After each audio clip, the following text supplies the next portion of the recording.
മമ്മൂട്ടി ഉടൻ രാജ്യസഭയിലേക്ക്. മോഹൻലാൽ തിരുവനന്തപുരത്ത് BJP സ്ഥാനാർത്ഥി. കുറെ വർഷങ്ങളായി പറഞ്ഞു കേൾക്കുന്നതാണിത്. എന്നിട്ട് എന്തു പറ്റി? ഇവരിപ്പോഴും സിനിമയിൽ അഭിനയിച്ചുകൊണ്ട് നടക്കുകയാണല്ലോ. ഇതൊന്നും യാഥാർത്ഥ്യമായിരുന്നില്ലേ? സോഷ്യൽ മീഡിയയിലെ തള്ളു മാത്രമായിരുന്നു ഇത്. തള്ളു മാത്രമായിരിക്കാൻ വഴിയില്ല കേട്ടോ. ഇവർക്ക് രണ്ടുപേർക്കും ചില രാഷ്ട്രീയ താല്പര്യങ്ങൾ ഉണ്ടായിരുന്നു എന്നുള്ളത് പരസ്യമായ രഹസ്യമാണ്. എന്നാൽ സമയവും സാഹചര്യവും ഒത്തുവന്നില്ലെന്ന് മാത്രം. പിന്നെ ചെറിയൊരു ഭയവും ആശങ്കയും ആശയക്കുഴപ്പവും രണ്ടുപേർക്കും ഉണ്ടായിരുന്നു. സിനിമയിൽ കാണുന്ന ബോൾഡ് ആൻഡ് ബ്യൂട്ടിഫുൾ ക്യാരക്ടേഴ്സ് ഒന്നുമല്ലല്ലോ രണ്ടുപേരും. നല്ല രീതിയിൽ ഭയവും ഇമേജ് കോൺഷ്യസും ആണ് ഇവർ. സ്വർണ്ണത്താലത്തിൽ വെച്ച് വീട്ടിൽ കൊണ്ടുകൊടുത്താൽ MP ആകാനും മന്ത്രിയാകാനും ഒക്കെ ഇവർ തയ്യാറായിരിക്കും, സംശയം വേണ്ട. ഞാൻ രാഷ്ട്രീയത്തിലേക്കില്ലെന്ന് പറഞ്ഞ ഒടുവിൽ രാഷ്ട്രീയത്തിൽ തന്നെ എത്തിയ എത്ര പേരെ നമുക്കറിയാം. തമിഴ്നാട്ടിൽ ഇപ്പോൾ രാഷ്ട്രീയ തരംഗം സൃഷ്ടിക്കുന്ന വിജയും പാളിപ്പോയ രാഷ്ട്രീയ പരീക്ഷണത്തിൽ തകർന്ന കമൽഹാസനുമൊക്കെയാണ് ഒടുവിലായി രാഷ്ട്രീയത്തിലേക്കില്ലെന്ന് ആവർത്തിച്ചു പറഞ്ഞതിന് ശേഷം രാഷ്ട്രീയത്തിലെത്തിയത്. പണ്ട് നമുക്ക് പ്രേം നസീർ ഉണ്ടായിരുന്നു. അദ്ദേഹവും ആദ്യം അകന്നു നിന്നിട്ട് പിന്നീട് നിയമസഭയിലേക്ക് മത്സരിക്കുകയൊക്കെ ചെയ്തു. പക്ഷേ പാളിപ്പോയി, പാവമായിരുന്നു. പിന്നെയും കുറെ പേർ എത്തി. രഘുവും ജഗദീഷും ദേവനും ഇവരൊക്കെ 8 നിലയിൽ പൊട്ടി. മുകേഷും ഗണേശനുമൊക്കെയാണ് പിടിച്ചിരുന്നത്. എന്നാൽ ആരാധകരുടെ മനസ്സറിയാത്തതാണ് മോഹൻലാലിൻ്റെയും മമ്മൂട്ടിയുടെയും ഒക്കെ രാഷ്ട്രീയ പ്രവേശത്തിന് തടസ്സമാകുന്നത്. പ്രധാനമന്ത്രി നരേന്ദ്രമോദിയോട് വലിയ അടുപ്പവും ആരാധനയും പുലർത്തുന്നയാളാണ് മോഹൻലാൽ. പല ഘട്ടത്തിൽ മോദിയുടെ നയങ്ങളെ പ്രകീർത്തിച്ചുള്ള കത്തുകൾ എഴുതി സമൂഹ മാധ്യമങ്ങളിൽ പങ്കുവയ്ക്കുന്നത് ഒരു കാലഘട്ടത്തിൽ ലാൽ തുടർച്ചയായി ചെയ്യുമായിരുന്നു. ഇപ്പോഴതില്ല. കാരണം അന്ന് അത് ഒരു പ്രത്യേക സാഹചര്യത്തിൽ ചെയ്തു പോയതാണ്. ആനക്കൊമ്പ് കേസ് വലിയ പൊല്ലാപ്പായി രൂക്ഷമാകുന്ന കാലഘട്ടത്തിലായിരുന്നു ഈ മോദി സ്നേഹം. സത്യത്തിൽ അത് കാളക്കൊമ്പ, പക്ഷെ ന്യൂസ് പുറത്തു വിടുമ്പോൾ ആനക്കൊമ്പാണെന്ന് പറഞ്ഞേക്കണേ, അല്ലെങ്കിൽ എനിക്ക് കുറച്ചില്ല.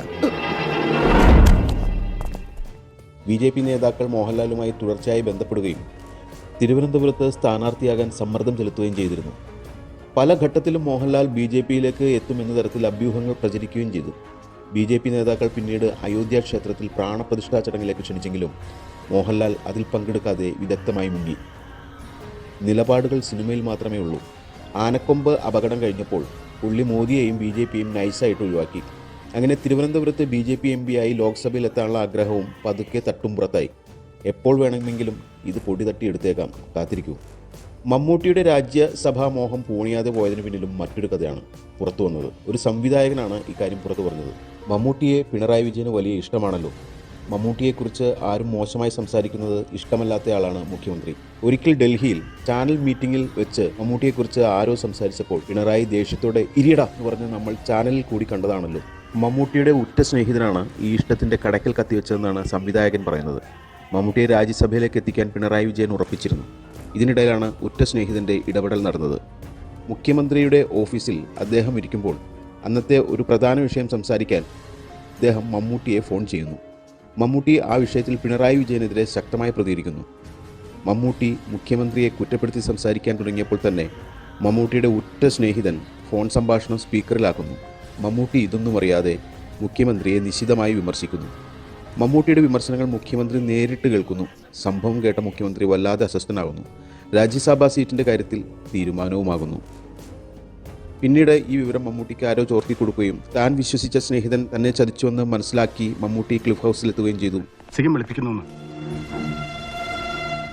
മുഖ്യമന്ത്രിയെ കണ്ടു, വിശദീകരണങ്ങളൊക്കെ നൽകിയെന്നാണ് സംവിധായകൻ പറയുന്നത്. എന്നാൽ പിന്നീടും രാജ്യസഭാ സീറ്റിൻ്റെ കാര്യത്തിൽ തീരുമാനമൊന്നുമായില്ല. ഇനിയും സാധ്യത ഇല്ലാതില്ല. പടങ്ങൾ 8 നിലയിൽ പൊട്ടുന്നത് പതിവായതോടെ കമൽഹാസൻ രാജ്യസഭയിലേക്ക് പോകാനൊരുങ്ങുകയാണ്. DMK അതിനുള്ള സൗകര്യം ഒരുക്കുമെന്ന് പ്രഖ്യാപിച്ചു കഴിഞ്ഞു. അതിനാൽ മോഹൻലാലും മമ്മൂട്ടിയും ഒക്കെ പതുക്കെ ഏതെങ്കിലും വഴിയിലൂടെ രാജ്യസഭയിലേക്കും ലോകസഭയിലേക്കും ഒക്കെ എത്താനുള്ള സാധ്യത തള്ളിക്കളയാനാകില്ല.